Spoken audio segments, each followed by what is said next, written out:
I'm going to say it. I have been discrediting UCLA the past couple of games, and I'll admit why. Because I do probably have an SEC. Okay, there's no probably about it. I have an SEC bias. I do. Um, what Coach Close has done at UCLA, what the women of UCLA Bruins have done, I haven't seen that in a while in women's basketball. And I've been watching since 1984. I have. I've been watching women's basketball since 1984.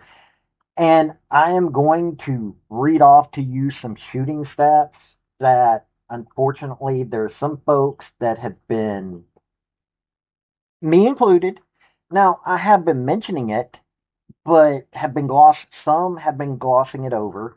Some have just been straight up saying, oh no, it's not real. But it is real. We just saw two dominant performances by UCLA. They beat Texas 51-44.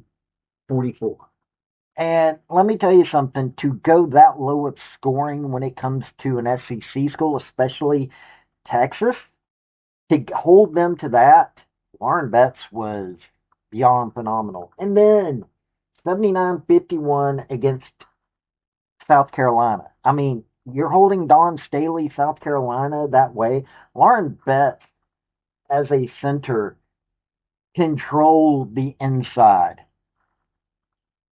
The stat that has been most important all season long to the best schools, and not just UCLA, not just South Carolina, not just Texas, but also to UConn, to LSU, those that scored, I would say 48% or better in the paint had some of the best seasons out there. Well, I mean, in field goal range. And the Final Four had the four of the five best shooting schools and field goals made schools in the nation. Then you throw in LSU was also in that. And LSU did pretty darn well, but they couldn't compete with UCLA, South Carolina, UConn, Texas. And then UCLA just, but when I tell you the stats that people have been ignoring, I'll even admit it because UCLA had never made it before. I thought, okay, this is going to be Coach Close's classroom. Oh, it was, but she was the teacher, not the student.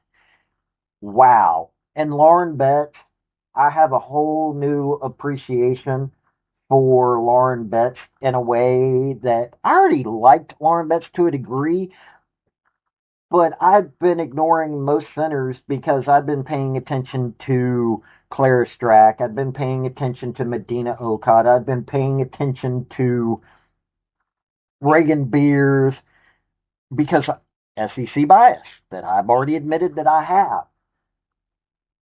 But Lauren Betts just showed, everybody talks about certain players. There are certain players, and I'm not going to mention names because it would start an argument. But what Lauren Betts did just showed that if she goes to the WNBA, which she probably will, she'll be a threat to whatever team she's on. But we're going to have to get into the stats because you know me, I'm a stats guy.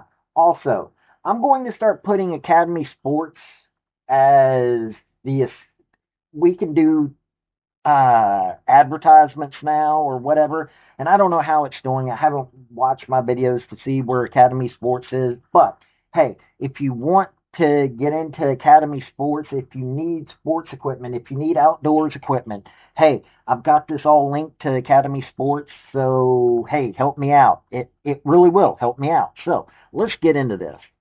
Before we get into the crux of this video, hit like, hit subscribe if you like college sports, because I do college sports, primarily college football, college women's gymnastics, do a little basketball and other sports on occasion, but that's what I do, college. Also, General Robert Neyland, former University of Tennessee head football coach for decades, had 7 maxims to win any game, but they can also help you if you apply them correctly to your life. The second one is play for and make the breaks. When one comes your way, score. That is a maxim that can be also applied to your life. Look for those breaks and take it. Okay, I am a basketball historian of sorts. I'm not just into women's basketball. I love basketball history. You pay attention to one of my personal favorites, which is Larry Bird, and then you take a look at Steph Curry.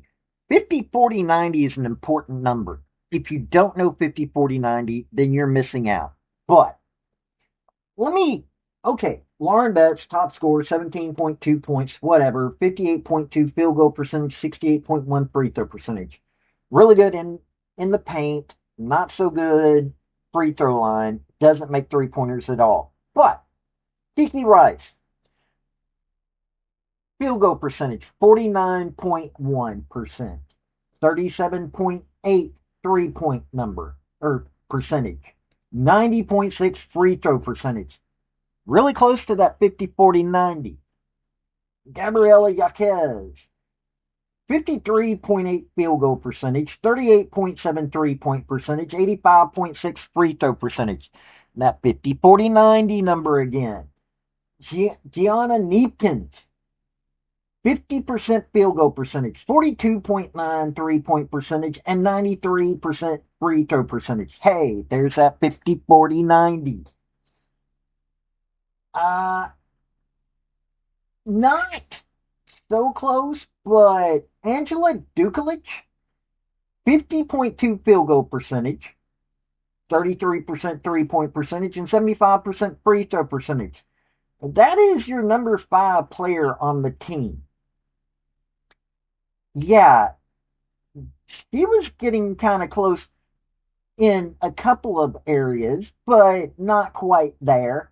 But you've got 3 players that are hitting around that 50, 40, 90 number. And they've got others that are there that are going, hey, we can do really well as well. 50, 40, 90 is important, and I was ignoring it. Now, when they played Texas, UCLA was 41% field goal percentage, 18 of 44. Texas was 31%, 20 of 65. 3-point percentage, 31% for UCLA, 22% for Texas. Free throw percentage, 92% for UCLA, 40% for Texas. 2 of 5 on that. And rebounding was literally about the same, but shooting matters. Now, when UCLA and South Carolina played, 43% field goal percentage, 30 of 69 for UCLA, 29% for South Carolina, 18 of 62. 3-point percentage, 8 of 19 for UCLA at 42%, 13% for South Carolina, 2 of 15. Free throw percentage, 85% for UCLA, 11 of 13, and South Carolina was 13 of 17, which made them 76%. Are you starting to see that how much shooting matters? The fundamentals of the game have to be handled, and guess what? UCLA did that better than almost anybody. And when you have Kiki Rice, Gabriela Jaquez, and Gianna Kneepkens hitting really good 50, 40, 90 numbers, guess what? That's scary. That's Larry Bird scary. That's Stephen Curry scary. That's we control the game scary.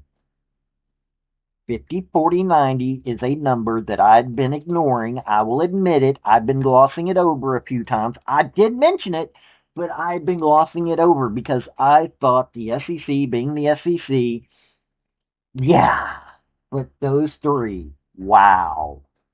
I have no problems admitting my biases. I, I, I admit it. I am a Tennessee Lady Balls fanatic. I have been watching women's basketball since 1984. For that matter, I've been watching both types of basketball. Well, all types of basketball since 1984. The 1984 Olympics got me watching basketball. And 1984, what got me watching basketball was the fact that Pat Head Summit was the head coach of Team USA. I fell in love with the Olympics. I fell in love with American sports in 1984. And Pat Head Summit, being the head coach of Tennessee and being the head coach of Team USA in 1984, just got me attracted to women's basketball. And then, on top of that, there was a little known player at the time. Yes, he really was a little known player at the time by the name of Michael Jordan that was on Team USA. People knew who he was, but he hadn't, you know, media what it was back in 1984. He wasn't that big of a deal. I was in Etowah, Tennessee. Do you know how much news was going on about North Carolina basketball or basketball period in 1984 for somebody in Etowah, Tennessee? Well, let me tell you something. It wasn't much. And then all of a sudden, I got to see Patrick Ewing. I got to see Michael Jordan. I got to see so many others, and I went, wow. And men's basketball was also something that I started paying attention to. And then I got to paying attention to the fact that it wasn't just Michael Jordan out there. It wasn't just Patrick Ewing. It was Larry Bird and Magic Johnson. I was 9 years old. Seriously, I was 9 years old when I got to see the 1984 Summer Olympics. So to watch that turned me into being a lover of basketball. Now, I can't play with the flip. I can help somebody. There are things that I know about the game, and there have been a few folks that I have pointed in the right direction, and I have talked with coaches. I've been lucky enough to talk with coaches and listen to them and understand the game. And I can't wait until I grow this channel to the point that I can get hold of coaches and go, hey, I would like to interview you. But there are certain things that I grew up learning. And one of those is fundamentals. Now, as somebody with bad eyesight and have had bad eyesight since I was 10, 11 years old, I needed glasses then, and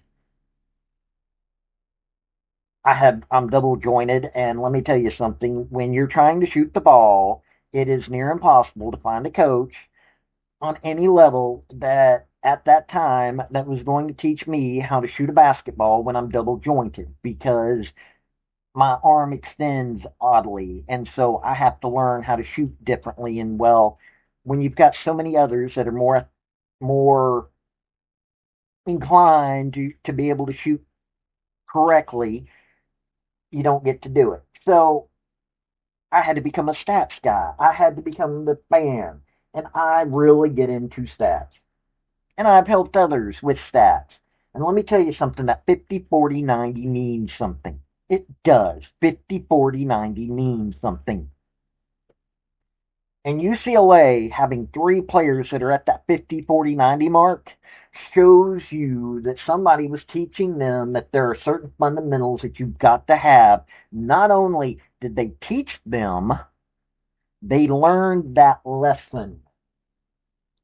So, Kiki Rice, Gabriela Jaquez, and Gianna Kneepkens, all three of them, yes, I know that Jaquez got a call out by Caitlin Clark, but I could care less about that. What I could care about is those three players were hitting those 50, 40, 90 marks.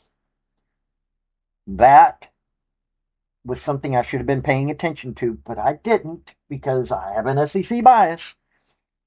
I apologize to the Bruins because, well, I also don't like the Bruins because of Nico Iamaliava, but we're not going to get into that. But hey, this has been Paul with Redneck Sports. Y'all have a good day now. Bye. Hey, folks, before you leave, if you're can't become a member via my YouTube channel, which that's for my thinker. I've also got sports. I've got a Patreon. If you really, really want to help me out, I would be much appreciated. But hey, hitting like, hit subscribe, hit commenting, all those things really help me out. Have a good day.